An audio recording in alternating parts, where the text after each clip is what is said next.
Boker Tov les Koulam. Boker Tov. Ok, on va faire un jour aujourd'hui. Mechila, le Rav m'a demandé de faire Refoua Shlema, les Edna Batrina, les Shimon Ben Aisha, les Claudette Batrina Bezrat Hashem. Refoua Shlema pour quelqu'un? Itamar Israël. Itamar Israël. Bat Ben Dalia Hélène. Ben Dalia Yen, exactement. Chavat Luna. Et alors, Laura m'a demandé de faire ici le quoi Abdil, Léo Nishmat, Eliezer Ben Nathan, Alevi Zal. Non, Léo Nishmat. Ok. Et la fois, j'étais mal, on revient. Shimshon Ben Shimon. Ok, alors on commence. Alors vous savez très bien que là maintenant, dans les 3 semaines de Ben Nametzarim au prochain. Et donc ce que Akadosh Baruch Hu nous demande là maintenant, c'est gentiment à partir surtout de Rosh Chodesh Av de baisser un peu la joie, pas de l'enlever, juste de la diminuer légèrement. Très bien. Et maintenant, de l'autre côté, qu'est-ce qu'on nous demande aussi? C'est quoi? C'est de renforcer notre Emouna. Pourquoi notre Emouna? Parce qu'on sait très bien que par la suite, le 3e Beth Amikdash, il va être reconstruit. Donc vu qu'il va être reconstruit, au Hashem, c'est un mal entre guillemets pour un bien. Dans l'Agmara là-bas, c'est ramené quoi? Que Rabban Gabriel, Rabbi Elazar Ben Azaria, Rabbi Yeshua et Rabbi Akiva, ils étaient là-bas. Et qu'est-ce qu'ils ont vu? Le Beth Amikdash en feu. Et ils ont vu là-bas, qu'est-ce qu'ils ont vu? Sortir un shoal, un renard, du Kodesh HaKodashim. Et là maintenant, alors quoi? Rabban Gabriel, Rabbi Elazar Ben Azaria et Rabbi Yeshua, ils ont commencé à pleurer. Et ils sont tournés vers Rabbi Akiva, et Rabbi Akiva, il commence à rigoler. La maison d'Hachem, elle est en feu. Un Kodesh HaKodashim, il n'y a que le Kohen Gadol qui pouvait rentrer une fois, les Yom Kippourim, pour les Chaper, pour enlever toutes les fautes du Ham Israël. Et toi, tu viens maintenant, tu rigoles, alors qu'il y a un animal qui est rentré comme ça, les Romains, ils sont venus tout détruire, et toi, tu viens et tu rigoles. Ils ont fait comme ça une petite remarque. On veut comprendre, on veut savoir qu'est-ce qui se passe. Alors quoi, Rabbi Akiva, il a dit, parce que moi je sais qu'il y avait une névoie là-bas, la névoie de Ouria, qui disait justement que quand là-bas le cheval il va sortir, alors ça veut dire quoi? C'est une des preuves que le 3e Beth Amikdash, c'est le début de reconstruction. Parce qu'en vérité, il devait y avoir 3 Beth Amikdash. Premier, deuxième, troisième. Premier, il devait être détruit. Deuxième, il devait être détruit. C'était marqué dans une névoie là-bas de Ouria.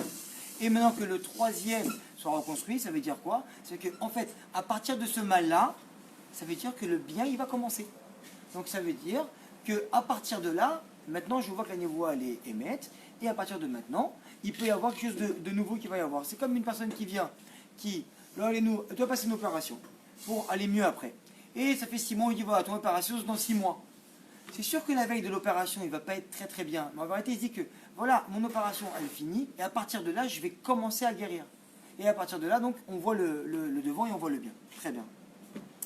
Le Baal Shem Tov, il ramène comme ça. Et il dit que tout homme doit voir, dans le din, d'accord, donc dans la rigueur. Donc là, nous aussi, dans l'épreuve, dans les épreuves, les petites épreuves qu'il peut avoir. On sait très bien que, on le répète souvent, mais on le dit, ça fait du bien de le dire, que même quelqu'un qui vient, qui fait tomber une pièce de monnaie par terre et qui la ramasse, parce qu'il doit payer à la boulangerie un pain ou n'importe quoi, alors quoi, on sait très bien que cette pièce de monnaie-là, qui tombe par terre, il a ramassé, il a pris. Si lui, il a pris comme une épreuve, alors il dit à Akadosh Baruch Hu, j'ai compris que ça, c'est quelque chose qui devait m'arriver, mais ça, je le prends parce que j'ai peut-être quelque chose à réparer en moi. Donc, vu que j'ai quelque chose à réparer en moi par cette petite épreuve-là, j'ai compris Hachem. Alors, Hachem, il n'a pas besoin d'envoyer quelque chose de plus grand. Donc, si on vient dans chaque chose de la vie, on vient, et on va voir dans le shiur là, voir Hachem dans les choses de la vie, alors on va comprendre qu'on peut effacer beaucoup de choses mauvaises, entre guillemets, à nos yeux, qui peuvent arriver. Alors quoi? Shedov, comme on a dit, il dit quoi? Que tout homme, il doit voir donc dans le din, dans la rigueur, dans l'épreuve qu'il a, il doit voir quoi? Il doit voir le bien. Comme Rabbi Akiva qui a vu le bien là-bas dans les épreuves. Parce que la racine du mal, c'est le bien. Pour Akadosh Baruch Hu, il n'y a pas de mal. Dans le monde, nous, on voit ça comme du mal, parce que ça ne nous fait pas plaisir, parce que c'est pas comme on aurait pensé que ça aurait été. Le mec, il vient, il ouvre un restaurant, tout va bien, tout est nickel. Marche pas, il n'y a personne. Pas, j'ai tout fait bien, j'ai le meilleur cuistot, j'ai une décoration super, les prix sont bien, tout est bien, et ça marche pas. Parce que pourquoi? Parce que toi, il t'est imaginé, tu es rentré dans l'imaginaire, que mon restaurant, si je l'ouvre, j'ai ça, ça, ça comme facteur, alors c'est obligé que ça marche. Et Akadosh Baruch Hu, c'est lui qui donne le résultat. Nous, on fait les moyens, on avance, on fait ce qu'on peut. Et Akadosh Baruch Hu, les résultats, c'est lui qui les donne. Donc, qu'est-ce qui se passe? C'est quoi? C'est que ici, quelque chose qui nous paraît de très logique, il peut être pas logique au-dessus d'Hachem et vice-versa. Donc, quoi? C'est comme un homme avec son fils. Si on voit très bien que la plupart des gens qui sont des enfants ici, ils viennent et ils disent quoi? Ils disent que si maintenant l'enfant il a fait une bêtise, le père il doit rentrer à la maison pour le punir, mais si l'enfant il vient voir le père et lui dit écoute, papa j'ai compris, j'ai fait ça, j'ai fait ça, j'ai fait ça, alors en vérité le père, à part s'il est fou, il n'a pas à le punir par rapport à ça. Parce que pourquoi? L'enfant il a compris. Akadosh Baruch Hu, il ne veut pas nous punir, il ne veut pas nous faire de mal, il veut juste qu'on comprenne. Donc si nous en fait, dans la vie de tous les jours, on comprend ce que Akadosh Baruch Hu il veut nous dire et on comprend ce que Akadosh Baruch Hu il veut, alors Akadosh Baruch Hu il ne sera pas obligé de venir et de nous mettre des épreuves entre guillemets devant nous, parce que nous on aura compris le pourquoi. Donc, Akadosh Baruch Hu, Baruch Hashem, il n'est pas fou. Donc, qu'est-ce qui se passe? C'est que si un homme il vient dans sa vie et qui fait Torah et Mitzvot et qui comprend des exemples simples de la vie qui peut lui arriver et qui dit Akadosh Baruch Hu, là je sais que c'est toi qui es là, à cet endroit-là, et je sais que tout est pour le bien, et je sais que tu fais ça pour moi. Alors, quand on comprend les choses, Akadosh Baruch Hu, il n'a plus besoin d'aller au-dessus. Donc on comprend maintenant pourquoi. Quand on va quelque part et qu'on fait tomber une pièce, ou quand on cherche une pièce de monnaie dans la poche de 10 shekels et qu'on sort 5 shekels, il faut la re-rentrer et la ressortir. Dès que je vois, peut-être que j'ai quelque chose que j'ai fait qui n'est pas bien en moi, je vais essayer de faire une introspection, je vais travailler, je vais regarder qu'est-ce qui ne va pas. Alors, cette épreuve-là qui est minime, je vois, il n'aura pas besoin de revenir et de revenir de quelque chose de plus grand et qui nous fera un peu plus mal, parce que tu auras compris déjà cette chose-là dans la petite épreuve que je vois, t'a envoyée. Alors quoi? Donc, on a dit que donc dans chaque mal à nos yeux, il y a du bien là-bas. C'est quoi? C'est qu'il y a deux événements, il y a deux choses.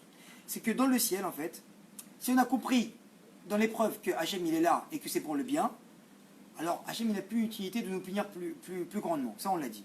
Et il y a aussi une deuxième chose. C'est quoi? C'est que quand un homme il vient et qu'il a compris que le mal c'est pour le bien, alors en fait, intérieurement il s'est travaillé.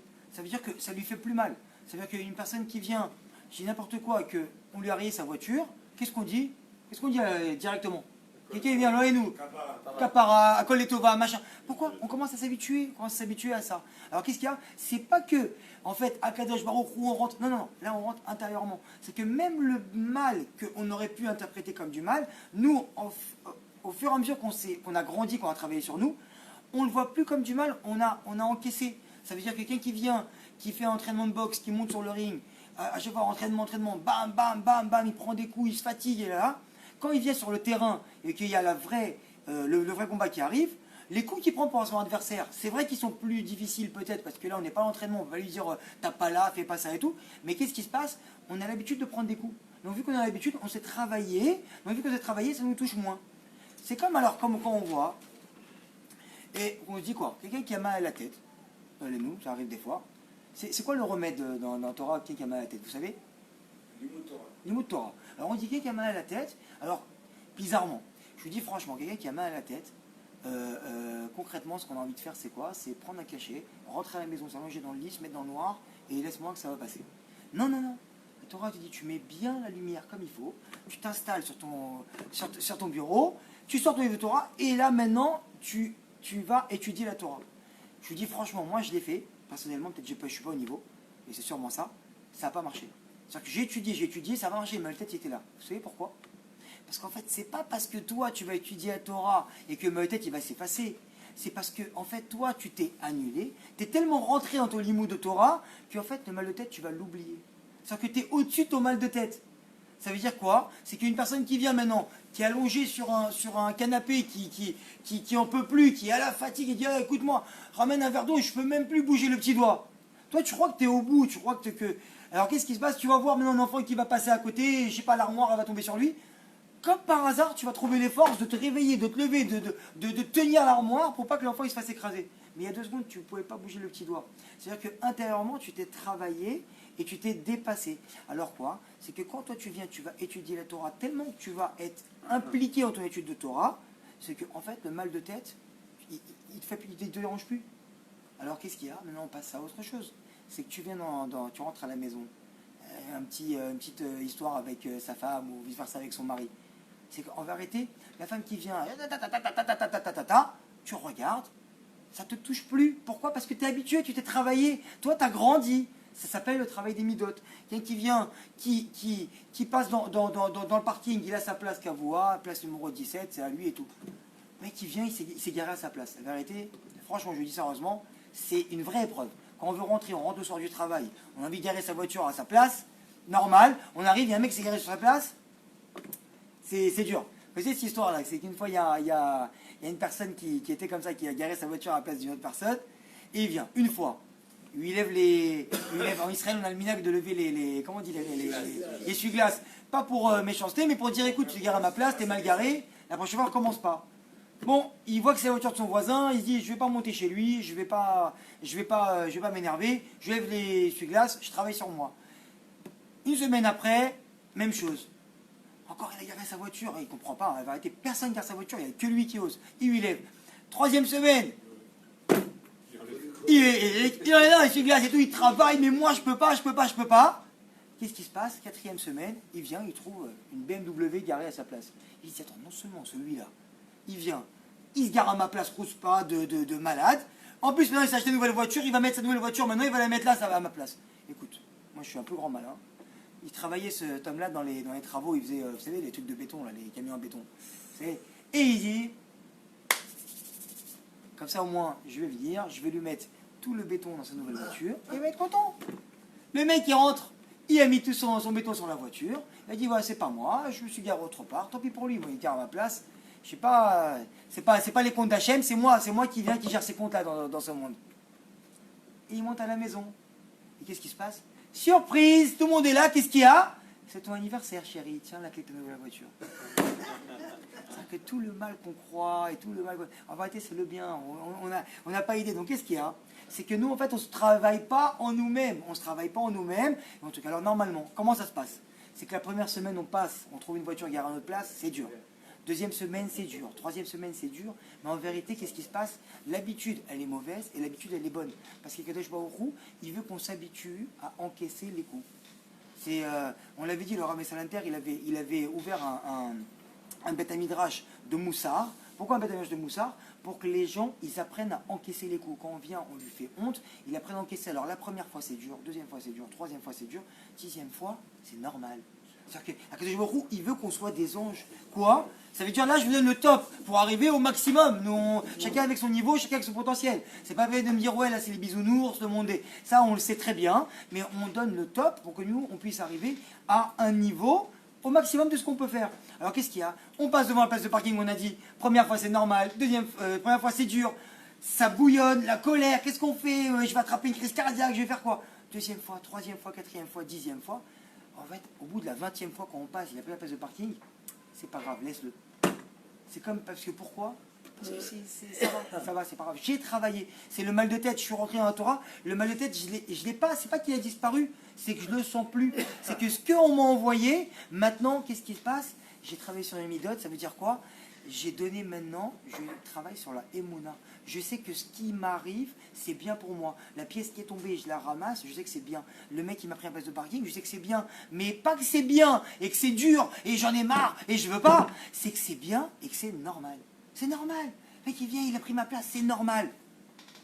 C'est dur hein, de travailler là-dessus. Mais je te promets qu'au bout de la 20e fois, ça devient normal. Et si tu arrives à faire ça, Akadosh Baruch Hu, il t'efface toutes tes fautes. Parce qu'il n'a plus besoin. Il n'a plus besoin de t'amener des épreuves parce que ça devient normal. Ça devient normal. Les tzadikim, ils viennent. Ils ont plus d'épreuves pour eux. Ils ont des épreuves pour le Ham Israël. Parce que pour eux, c'est normal. Akadosh Baruch Hu, il vient pour n'importe quelle chose qui puisse se passer. Tu casses la clé dans la serrure. C'est normal, c'est normal. Alors qu'est-ce qu'il y a? On vit maintenant serein, dans un degré de sérénité. Et deuxième chose, qu'est-ce qui se passe? On n'a plus de sensibilité par rapport aux choses. Donc là, maintenant, on peut voir la vie normalement. Ok. Il y a des cas extrêmes quand même. les cas extrêmes. Je ne parle pas des cas extrêmes on ne peut pas dire l'allez-nous, le mec qui perd son fils, c'est normal. Il y a des cas extrêmes, bien sûr. Moi, je parle des épreuves de la vie, de tous les jours qui nous touchent. Le mec qui vient, il crève les pneus de sa voiture, l'allez-nous. L'autre, elle rate son bus. C'est des choses qu'on peut travailler. Mais pourquoi? Parce que, en fait, quand une personne elle vient et qu'elle rate son bus et qu'elle trouve que c'est normal, entre guillemets, alors Akadosh Baruch Hu, il dit, mais non, t'as compris? Donc Akadosh Baruch Hu, c'est normal, tu m'effaces mes fautes, et je vais faire une introspection sur moi, je vais essayer d'avancer sur ce que moi j'ai fait de mal, alors là-dedans, déjà j'ai compris, alors c'est pas la peine de m'envoyer plus. À part les tikkunim qu'on fait quand on est en Gilgoul, ça c'est autre chose, d'accord? Mais je parle de tous les jours. Tout ça, qui sont des grosses choses. Je dis pas non de passer à côté, c'est normal. Moi je te parle des choses de la vie de tous les jours. Pardon? Celui qui... J'entends pas. Ah, mais lui il souffre pas. Mais celui qui est parti, il souffre pas. C'est les autres qui souffrent. Quand les gens, là et nous, ils font les shivas, c'est pour qui? C'est pour le mort? C'est pour le mort? C'est pour nous. Pour que tu comprennes que nous aussi on va partir. Que nous aussi on doit réfléchir parce que la vie, la fin, elle est pas loin. Parce que la fin, c'est 120 ans on parle, mais c'est 70, 80, 90 ans.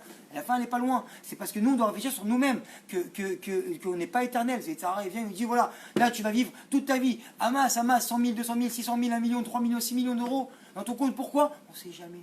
Si je vis jusqu'à 783 ans.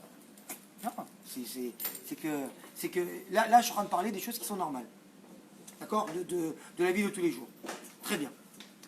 Donc maintenant, qu'est-ce qui se passe? Alors les Katanaïm qui étaient là-bas avec Rabbi Akiva, dont Rabbi Akiva, ils n'ont pas pris assez de recul, et ils n'ont pas pris assez de recul par rapport à ça. Donc qu'est-ce qui se passe? Ils ont commencé à pleurer. Et Rabbi Akiva, lui qui avait l'habitude de dire quoi toujours? Akol les tova, parce que moi j'ai trouvé ça normal qu'à partir maintenant du mal, il vient le bien, parce que je sais très bien qu'Akadosh Baruch Hu, il fait toujours Akol les tova. Alors qu'est-ce qu'il y a? Akol les tova, c'est qui le maître de Rabbi Akiva? Ish Gamzou. Gamzou les Tova. C'est que lui, il venait, on va pas ramener l'histoire ici de Gamzou, mais tout dans la vie de Gamzou, tout ce qu'il y avait, c'était à les Tova. Et pour lui, par contre, à son niveau à lui, même les cas les plus extrêmes. Et regarde, et au niveau, parce que nous, on n'est pas au niveau. Et je dis la vérité, moi, mon niveau, moi, je ne suis pas au niveau. Mais qu'est-ce qui se passe même à Avraham Avinu? Mais tu prends ton fils et vas le tuer. Mais qu'est-ce qu'il a fait Avraham Avinu? Il s'est réveillé à la première heure du net, il a lui-même sanglé son âne, et il est parti lui-même en premier, vite, retarde, va demain à 6 heures du soir avant la shkia, non, vite, rapide, pourquoi? Parce que pour moi c'est normal, mais c'est une question de niveau, comme j'ai dit là, genre, je donne le maximum, pour que nous, en fait, on puisse tendre à ça, les Antachènes. Ok quoi? Alors parce que Rabbi Akiva, lui, il avait vu lui que dans le noir, il y avait la lumière. Très bien. Il avait vu le point positif, c'est quoi? Que le choix là-bas est sorti, c'est-à-dire que maintenant, on va commencer à faire du bien. Très bien. Alors quoi? Maintenant, Mida Neged Mida, parce que vu que maintenant, quand on voit quelque chose, là il nous raye notre voiture, on voit que c'est pas bien, mais que maintenant, le mec il vient, il a un sourire, il dit, ah, la voiture, à quoi les Tova Kapara? Si vraiment, dans notre cœur, on pensait vraiment ça, c'est qu'on avait vraiment les mounas en HM à 100%, c'est que dans notre cœur à nous, quand quelqu'un vient nous raye la voiture, là, les nous, je l'ai dit parce qu'on voit mal, en vérité, on devrait sourire. Parce que s'il a rayé la voiture, c'est qu'Akadosh Baruch Hu, il nous a enlevé autre chose, de beaucoup plus grave. Donc qu'est-ce qui se passe? On devrait sourire. Donc lui, qui est Rabbi Akiva, il avait une vue générale. Et Akadosh Baruch Hu, bien sûr, il a la vue générale sur l'ensemble des choses. Alors lui, on peut comprendre de là qu'il a souri et qu'il a commencé à rigoler. On ne fait pas comme Rabbi Akiva. Non, on n'est pas comme Rabbi Akiva, pas au niveau du Rabbi Akiva. Alors pourquoi? Parce que Akadosh Baruch Hu, il vient et te dit maintenant, la logique des choses, quelqu'un on lui raye sa voiture, il doit pleurer, façon de parler. Alors qu'est-ce qu'il y a? C'est que si toi maintenant on fait quelqu'un et on lui raye sa voiture et qui sourit et qui rigole, alors Akadosh Baruch Hu, il ne peut pas être moins qu'un homme. Alors même lui qui devait t'envoyer quelque chose de mal, il va t'envoyer quelque chose de bien parce qu'il va faire le contraire de ce qu'il y a. Parce que vu que toi tu as fait le contraire, tu as fait quelque chose de mal, et tu as sorti de là un sourire, tu as fait quelque chose de bien, alors que je vois il va dire mais moi je ne peux pas être moins que toi. Alors moi je vais t'envoyer quelque chose de plus grave et non de plus dur. Là les nous. Alors je suis obligé de t'envoyer quelque chose de mieux, de faire le contraire parce que je ne peux pas être moins que toi. Alors c'est comme ça qu'on comprend que Baal Shem Tov, il dit que maintenant, quand quelqu'un vient et il dit merci, il sourit du peu de mal qu'il a, chacun à son niveau, alors qu'est-ce qui se passe? Akadosh Baruch Hu, il ne voit pas le reste, il ne peut pas, parce qu'il a agi à l'envers de la logique. Alors Akadosh Baruch Hu aussi, il fera à l'envers de la logique par rapport à ça. Alors ça, bien sûr, comme on sait très bien, c'est le travail de toute une vie. C'est pas qu'on arrive et non, je veux ton niveau, on sort du chiour, là, moi je veux que ce soit normal, normal, normal. C'est normal que ça fasse mal, c'est normal que quelqu'un qui crève sa voiture, c'est normal pendant 3 secondes, 10 secondes, il est là, il a un peu les boules parce qu'il dit voilà, je devais arriver au rendez-vous à telle heure, je devais faire ça à telle heure, mais bon, en même temps, si on voit que le mec il vient, on lui crève les pneus de sa voiture et il a un pneu crevé, il va pas venir commencer à se lamenter, à chialer avec des larmes, on va dire oh, qu'est-ce qui t'arrive? Parce que chaque chose elle est mesurée. D'accord? Ok. Et pourquoi? Parce qu'on comprend exactement de là que notre réalité, c'est-à-dire que tout ce qui nous entoure, elle est adaptée à moi. Ça s'appelle la émouna claire, nette, précise. C'est quoi? C'est que si on avait conscience, béhémeth, que ma réalité, c'est-à-dire que tout ce qui se passe autour de moi, dans ma vie, quoi, on va donner des exemples, elle est adaptée à moi. Donc ça veut dire quoi? Que Kadosh Baruch Hu, il s'occupe de moi au mieux qu'il peut. Ça veut dire que le mec qui vient, qui a brûlé le moteur de sa voiture, il faut qu'il comprenne de là, c'est comme si il avait gagné l'auto. Parce que Kadosh Baruch Hu, vu qu'il nous aime comme ses enfants, et encore plus que nous, ce qu'on aime nos enfants, alors qu'est-ce qui se passe? Kadosh Baruch Hu, il fait le meilleur pour nous à chaque instant. Donc vu qu'il fait le meilleur pour nous à chaque instant, c'est quoi? C'est comme si on avait gagné l'auto, parce que c'est le meilleur qui puisse nous arriver. C'est que même en fait, si on gagne l'auto, ce ne serait pas bien pour nous. Si on n'a pas gagné maintenant, on peut gagner dans une demi-heure, hein, c'est pas un truc, hein, dit amen. Hein. Alors, et si on gagne l'auto dans une demi-heure, ça veut dire que c'est meilleur pour nous, parce que Kadosh Baruch Hu, il a envoyé. C'est lui qui envoie le résultat. Très bien. Alors quoi? Donc il faut juste en fait pouvoir s'effacer un petit peu, d'accord, de la réalité, nous, donc déconnecter, reculer un petit peu, pour pouvoir laisser la place à Hachem, et donc comprendre que si nous, on a enlevé notre ego, on a enlevé tout ça, notre colère et tout, pour pouvoir voir les choses, alors qu'est-ce qu'il y a? On aurait laissé la place à Kadosh Baruch Hu, et on verrait les choses peut-être un peu plus comme Kadosh Baruch Hu, il voit les choses. Kadosh Baruch Hu, il voit les choses dans la globalité. Très bien. C'est quoi? C'est que quand on rentre à la maison, maintenant on voit que j'aime beaucoup de fois ces exemples-là, parce que c'est comme de tous les jours qui arrivent, on rentre, il y a un peu les enfants un peu sur le canapé, bref, c'est des choses qui arrivent, la maison qui n'est pas très bien rangée et tout, mais la femme elle s'occupait des enfants, elle s'occupait quand même de toutes ces tâches qu'elle devait faire, mais maintenant, il y a toujours un peu de bazar par-ci, la machine elle n'est pas faite, le machin. Alors qu'est-ce qu'il y a? C'est quoi? C'est que quand toi tu es rentré à la maison, alors moi tu dis je me travaille sur moi-même. Mais en vrai, dans mon cœur, j'ai mal, parce que pourquoi c'est pas fait, mais je le dis pas, parce que en vérité, c'est pas bien de le dire, ça va faire que je vais me disputer et tout. Alors au début, oui.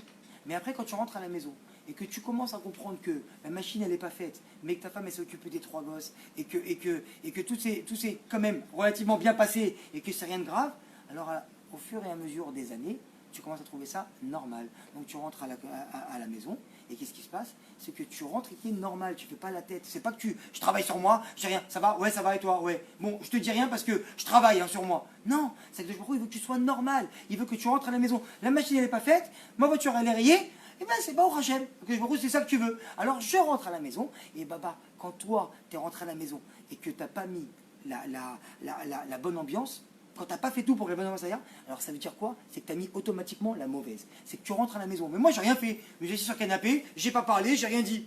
Baba, si toi, t'es pas venu rigoler avec les enfants quand t'es rentré, t'es pas venu parler avec ta fille 5 minutes de ce qui s'est passé dans la journée, si t'es pas venu dire bonjour à ta femme et rigoler un peu avec ta femme ou parler un peu avec elle parce que t'étais pas là au travail toute la journée, c'est que tu es venu, c'est que tu as mis la mauvaise ambiance. Et que s'il y a un problème derrière ça, il ne faut pas pleurer. Parce que quand tu rentres à la maison, tu rentres, les gens ils t'attendent. Donc qu'est-ce qui se passe? C'est mieux. Ça, c'est un conseil que moi je fais. C'est que si j'ai des coups de fil à passer, des choses comme ça, 5 minutes je reste dans la voiture, je passe, j'appelle, j'envoie les textos, je ferme tout. Et quand tu rentres à la maison, tu rentres, tu es là. Et si tu veux que les enfants y viennent et qu'ils t'accueillent, alors il faut que tu viennes avec un sourire comme ça, et que même des fois quand dans la journée ça va pas, et qu'il y a un petit problème, et que tu n'as pas eu ton contrat, ou parce que, je sais pas, tu as raté ton train, tu es rentré à 10 heures, alors qu'est-ce qui se passe? Tu viens avec un sourire comme ça, parce que quand toi tu mets pas la bonne ambiance, automatiquement tu as mis la mauvaise. Et qu'est-ce qui se passe? Et aussi ça devient normal après. C'est que quand toi tu rentres, bonjour les enfants, bonjour, en train de manger, tiens ton plat il est prêt dans le micro-ondes. Bah tu rentres, tu viens, tu manges tout seul, tu manges tout seul, prends mon plat dans ma chambre, prends là-bas, c'est normal. Pourquoi? T'as pas mis la bonne ambiance. Donc dans le même côté, mais côté inverse, ça devient normal. C'est que tout est normal, c'est que quand tu rentres, il n'y a pas de sourire, il n'y a pas de rigolade, il n'y a pas de parlotte, bonjour, c'est normal. Maintenant, qu'est-ce qui se passe? T'as un petit enfant ici à la maison, bon Hachem, tu sais que bon Hachem, t'as bien une petite gognée à la maison. Quand tu viens, tu ne crées pas le lien avec ton fils quand il a 5 ans, il a 7 ans, il a 10 ans, alors quand ça va passer, la grande vague, elle va arriver dès 13 ans, et que lui, on sait très bien qu'à l'adolescence, il y a beaucoup de gens ici qui ont des enfants qui sont plus grands qu'adolescents, eh ben, on parle un peu moins, on se recule un peu, on devient un homme, on s'affirme, Alors qu'est-ce qui se passe si toi, tu n'as pas créé le lien quand il a 5 ans, il a 7 ans, t'attends pas qu'il va se créer le lien à 16 ans et à 17 ans. Parce que si toi, t'as pas collé, c'est pas devenu normal avec ton fils de parler, de discuter, d'échanger, de rigoler, de jouer à n'importe quel jeu de société et d'étudier avec ton fils et tout ça, alors qu'est-ce qui se passe? Quand il va arriver à 16 ans, lui aussi, ça va devenir normal. Tu vas dire, attends, mon fils, on va étudier? Papa, maintenant le moment où je suis dû d'être un homme est arrivé, je me recule un peu parce que je dois m'affirmer et grandir moi-même. Papa, on n'a jamais étudié ensemble, on n'a jamais rien partagé. Tu ne vas pas aujourd'hui me dire, viens, on le fait. Je ne dis pas que c'est trop tard pour le faire, mais que si on veut des fruits, il faut investir. Quand on vient et que des fois ça ne fait pas plaisir, des fois on passe des soirées, moi je passe des soirées avec mes enfants, des fois on joue au bingo. Vous savez le bingo? Genre c'est des trucs qu'on se met en famille à table. Allez, on sort le bingo. Vous avez arrêté. C'est pas le truc qui fait le plus plaisir de jouer au bingo avec les enfants. Mais qu'est-ce qui se passe? On voit de là quoi? Un investissement. De là, on fait une mitzvah de la Torah, de partager quelque chose avec ses enfants, on partage de l'amour à ses familles. Par rapport au bingo, sortie numéro 13, le 14, tu as perdu, j'ai gagné. Alors qu'est-ce qu'il y a? C'est que tu as rentré ici, dans le cœur de tes enfants, de l'amour. Papa, je compte pour lui. Pourquoi? Parce qu'au lieu d'être au travail, au lieu d'être dans son bureau, son ordinateur en train de travailler, il a tout laissé et il a pris du temps pour moi. Au Billon-Aben, le Cohen il vient vers le père. Et qu'est-ce qu'il lui dit? Tu veux quoi? Tu veux l'argent ou tu veux l'enfant? Et qu'est-ce qu'on aurait tous répondu? Celui qui a fait Billon-Aben. Moi, j'ai pas eu la chance de le faire. T'as fait Billon-Aben, Abraham? Des enfants? Moi aussi, j'ai pas fait. T'as fait? Ouais. Il t'a dit quoi alors? T'as donné les pièces? Le Cohen vient, il te dit, oh, tu veux l'argent? J'ai hésité, mais bon. T'as hésité un peu, ouais. Tu veux l'argent ou tu veux l'enfant? On a répondu quoi? On veut l'enfant. Alors pourquoi quand on rentre à la maison? Non, on veut l'argent. Attends, mais là c'est important ça. Non, mais attends, c'est. Et puis il t'a posé la question. Il t'a dit, tu veux l'argent, tu veux l'enfant? À 120 ans, tu vas monter. Tu vas voir l'image du Cohen avec la A. Il va dire, tu veux l'argent ou tu veux l'enfant? Ouais, mais là, je suis obligé d'acheter jusqu'à 11h30 au travail. Ouais, mais lundi, mardi. Mais tu peux pas rester tous les soirs au travail. Ouais, mais là, j'avais un cours de Torah. Ouais, mais là, j'avais. Mais papa, mais la vie, elle passe. La vie, elle passe. La vie, elle est passée. Et toi, t'étais là, mais le seul endroit où Akadosh Baruch Hu, il veut que tu sois à la maison avec tes enfants en train de partager de l'amour, de donner de l'amour, de l'attention à ta femme. C'est pas pour rien que la femme, elle veut de l'attention. Parce que pourquoi? Elle veut que son mari soit à côté d'elle. Maintenant, attention, j'ai pas dit. Ouais, ma femme, elle veut aller à la plage mélanger. Ouais, écoute, elle m'a préparé des crevettes. Bah, j'ai pas pu dire non, tu sais, Shalom Baït, machin. On n'a pas dit d'aller à l'extrême, on n'a pas dit de faire des avérotes et de ne pas étudier la Torah et tout pour rester à la maison et rester avec sa femme. Mais quand on va et qu'on étudie la Torah, qui est la chose, c'est l'Imut Torah Neged Kulam, c'est que quand la Torah, la chose la plus haute qu'il puisse avoir ici dans cette terre-là, le Limut Torah, alors qu'est-ce qui se passe? Même moi, le Rav Tito me l'a dit à moi, il m'a dit il faut mieux 1 minute d'études de Torah par jour avec la bracha de ta femme, plutôt que 5 heures d'études de Torah, et que ta femme est à la maison avec l'angoisse, et avec les gosses, et avec les cris, et quand tu rentres à la maison, elle te voit, elle dit quand même, le mec qui vient super, il étudie la Torah, c'est magnifique, mais qu'est-ce qui se passe? T'es pas un homme, t'es pas un homme. T'es pas un homme. La Torah est juste un moyen d'évoluer, de grandir. C'est-à-dire que si maintenant tu viens, tu vois un Ben Torah, j'ai n'importe quoi, en train de mater des filles dans la rue, en train de s'énerver avec son pompiste parce qu'il a mis 3 shekels de plus, et en train de se battre avec un mec je sais pas, pour une histoire de n'importe quoi, d'une place de parking par exemple, qu'on a parlé tout à l'heure, alors tu dis, mais ta Torah, elle vaut rien.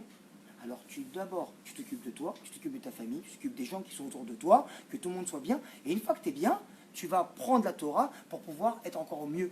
Mais la Torah, c'est qu'un moyen, c'est pas un but. Très bien. Alors quoi? On va finir avec une histoire qui est très très connue, mais c'est pas grave, je vais la raconter, je crois que tout le monde la connaît ici, mais pour donner un lien ici que vraiment un Kol Tova. Il y avait une fois aux États-Unis une femme qui était très pauvre, qui avait, parce que je vois que l'heure est arrivée, c'est pour ça que coupé, mais dommage, j'avais encore beaucoup de choses à dire, on mettra pour la prochaine fois. Une fois, une femme, elle avait un enfant qui était très malade dans les nous, et en fait, elle a appelé donc un médecin qui était à côté d'eux, c'était il y a très longtemps, et ce médecin-là, il est venu et il lui a dit, écoutez, je suis désolé, mais là, il n'y a rien à faire, la seule chose qui peut sauver votre enfant, c'est ce médicament-là, mais il est un peu cher et un peu dur à avoir. La mère, elle a dit, écoutez, c'est pas grave, je vais faire tout ce qui est dans mes moyens pour l'avoir. Très bien. Elle prend donc sa fille, elle lui fait garder l'enfant. Elle dit, je vais courir, donnez-moi le nom du médicament. et il lui donne le nom du médicament. Elle prend son nom du médicament, elle monte dans ses économies, elle prend, il lui restait 42, 43 pièces dans cette tirelire, entre guillemets, elle casse, elle prend, elle ramasse tout l'argent qu'il y a à la maison, et elle court avec toute sa émouna. Et toute la route, elle pleure, elle prie, elle pleure, elle pleure, elle prie, elle pleure. Elle arrive devant la pharmacie, cette pharmacie de l'époque, où d'abord il préparait les médicaments à l'époque encore avec des herbes et des lotions. Donc qu'est-ce qu'il y a? Elle voit que la pharmacie est fermée. Elle se dit, moi je veux pas perdre, je veux pas laisser tomber, c'est mon fils. Elle toque, tout d'un coup une lumière s'allume. Et il y avait là-bas un employé qui travaillait dans cette pharmacie qui a ouvert la porte. Elle dit, oui mais c'est fermé. Et elle lui explique l'histoire, mon fils il va mourir, s'il vous plaît, voilà, regardez, donnez-moi ce médicament-là, très bien, très bien. Il me dit, écoute, très bien, j'en ai un qui est tout près là, je vous le donne, c'est combien? Il lui dit, c'est 50 pièces. Elle dit, mais j'ai que 43 pièces. Je lui ai dit, écoutez, allez, je vous mets cette pièce, c'est pour moi. Et là, elle se dit quand même, Baruch Hashem, je suis arrivé à la complétude, j'ai prié Hashem de tout mon cœur, j'ai le médicament dans mes mains, à Kol Tova. Parce qu'une fois qu'on a eu la chose et qu'on a gagné, que tout va bien, alors à Kol Tova. Elle prend ses médicaments et elle retourne chez elle. Et ça prend plusieurs heures de marche. Et elle se dépêche, et elle court, et elle tombe, et elle se relève et tout. Et elle arrive devant chez elle. Maintenant, devant chez elle, qu'est-ce qui se passe? Il y avait une marche. Elle loupe la marche, elle s'étale par terre, et le médicament, elle lâche des mains, avec la bouteille en verre, et il s'éclate par terre. Et là, maintenant, elle commence à pleurer encore une fois, et elle dit, pourquoi tu m'as fait ça? Et j'ai prié toute la route. Tu m'as donné ce que je voulais dans les mains. Et toi, tu es venu, maintenant, tu me l'as repris. Alors, qu'est-ce qui se passe? Ça, maintenant, il y a deux solutions. Soit elle laisse tomber, et elle dit, c'est mort, avec les Baruch, et là, maintenant, on a rompu le lien affectif entre moi et Hachem, c'est terminé, et je peux plus, et tout. Ou soit, qu'est-ce qui se passe? Elle se relève, et elle se dit, maintenant, avant, j'avais encore l'argent qui était là. Mais maintenant, avec les Baruch, c'est toi, seulement toi. J'ai ni argent, la pharmacie, c'était le dernier médicament qui restait là-bas, et moi, je vais repartir à la pharmacie, et je vais voir ce qui va se passer. Mais maintenant, il n'y a ni le pharmacien, il n'y a ni l'argent, à côté de Baruch, il n'y a que toi. Elle prend ses pieds et elle retourne là-bas. Et la pharmacie, elle est ouverte. Là, c'était l'heure d'ouverture. Ils ouvrent et elle tombe sur le patron. Bonjour, et elle lui explique l'histoire, et ça, et ça, et ça, et ça. Le patron, il la regarde, et il dit, donne-moi ce médicament-là. Ah, c'est ça. Elle lui ramène un bout de la bouteille qui était cassée. Et il regarde, il regarde l'étiquette, il lui dit, mais c'est pas ça le médicament, il s'est trompé, l'employé. Elle dit, mais si vous avez donné ça à votre fils, il serait mort. Alors quoi? C'est maintenant qu'elle a compris que Kadosh Baruch Hu, vraiment, Béhémet, ça colle le combat. Ramène comme ça aussi, rapidement, comme ça, que Boaz, c'est marqué là-bas qu'il avait 60 enfants. Boaz, il avait 60 enfants, il avait 30 filles, 30 garçons. Quand comme ça, quelqu'un qui vient et qui dit que Kadosh Baruch Hu a donné à Baruch Hashem 60 enfants, avec plusieurs femmes, hein. Enfin, un calcul. Alors quoi? 60 enfants, il se dit, un Kadosh Baruch Hu, merci, et maintenant, la relève, elle est assurée. Il y a bien un des enfants qui va faire le Kiddush pour moi. Et petit à petit, là, et nous, tous les enfants de Boaz, ils sont partis. Qu'est-ce qu'il aurait pu faire Boaz? Ça, c'est fini. Tu m'as enlevé, tu veux pas que j'ai des descendance, tu veux pas ça, tu veux pas, j'ai compris, je suis tombé, machin. Et Boaz, qu'est-ce qu'il a fait? Il est venu de là-bas, il s'est relevé. Et qu'est-ce qui s'est passé de l'autre côté? Ruth Amovia. Ruth, elle vient, elle voit Noémie, elle lui dit, voilà, Noémie, maintenant on a tout perdu, on n'a rien à manger. Elle partait récupérer ce qui restait là-bas, la CA, là, ce qui restait des grains de blé qui tombaient, des chariots. Et qu'est-ce qui se passe? Elle aurait pu aussi se dire, attends, je retourne, moi, mon père, il a de l'argent, il est bien. Moi, je retourne où j'étais. Non. Je reste avec toi parce qu'à Kol Tova, moi je sais que toi tu es une femme bien, que dans la spiritualité, tu vas m'apporter le meilleur de ce qui est bon pour moi. Alors qu'est-ce qui se passe? Je vais rester. Et Boaz, qu'est-ce qui se passe? Lui, il s'est dit quoi? J'ai perdu tout ça et c'est pas fini. Il a repéré Ruth, et quoi? Il s'est marié avec elle. De là, c'est sorti quoi? David Amélar, comme vous le savez très bien. Pourquoi? Parce qu'ils n'ont pas lâché l'affaire. Ils n'ont pas lâché l'affaire. Ils ont tout perdu, c'est reparti. Boaz, il est venu, il est parti avec Ruth. Le lendemain, il est mort, Boaz. Le lendemain, il est mort, Boaz. Il s'est marié une fois, il est parti avec elle et il a eu David Amélar. Pourquoi? Qui était fils de Oved et fils de Ishaï et David Améler. Pourquoi? Parce qu'il n'a pas laissé tomber. Et qu'est-ce qui s'est passé là-bas? Il a ramené, pas un enfant qui va faire le Kaddish pour lui, il a ramené l'enfant qui va ramener le Mashiach, qui va sauver le monde entier. Pourquoi? Parce quand il est tombé, il s'est relevé. Il n'a pas laissé tomber. Et de là, on peut voir quoi? Que David Améler, Le shorer, il est quoi? Et comme vous le savez très bien, qu'il a écrit les Teilim, dans quoi?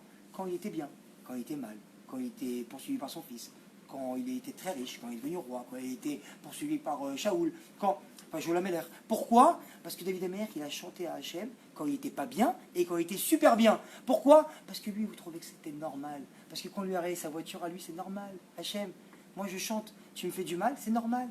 Pas que, que tu m'as fait du mal et que c'est normal, c'est que je le sais que la fin, elle est normale. C'est que Rabbi Akiva, il a vu quoi là-bas? Une vue d'ensemble comme il a vu Hachem. Il a dit quoi? Moi je passe devant une chambre, je vois un enfant qui est là-bas. Avraham, on prend ton fils de petit, t'inquiète pas, c'est quelque chose de bien.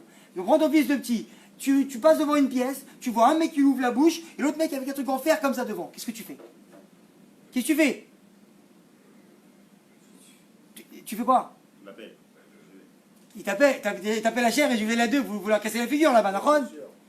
On dit, mais monsieur, vous faites quoi? Calmez-vous. Ta femme me dit, mais Abraham, t'es devenu fou, quoi. Tu fais quoi, je suis devenu fou? On est chez le dentiste, là, baba. On est chez le dentiste, tu veux enlever une carie, il arrange une carie. On est chez le dentiste, tu veux frapper le dentiste, tu veux rentrer en prison, tu veux quoi? Parce qu'on n'a pas compris qu'école de Tova. أبي حنين بينك عشان تخلي خطاب الغزال هم تواب من الشنماء عشان نخفص ما نسبه يقدر تواب إذا كل شيء سيفا كريش بالكدا الشميرة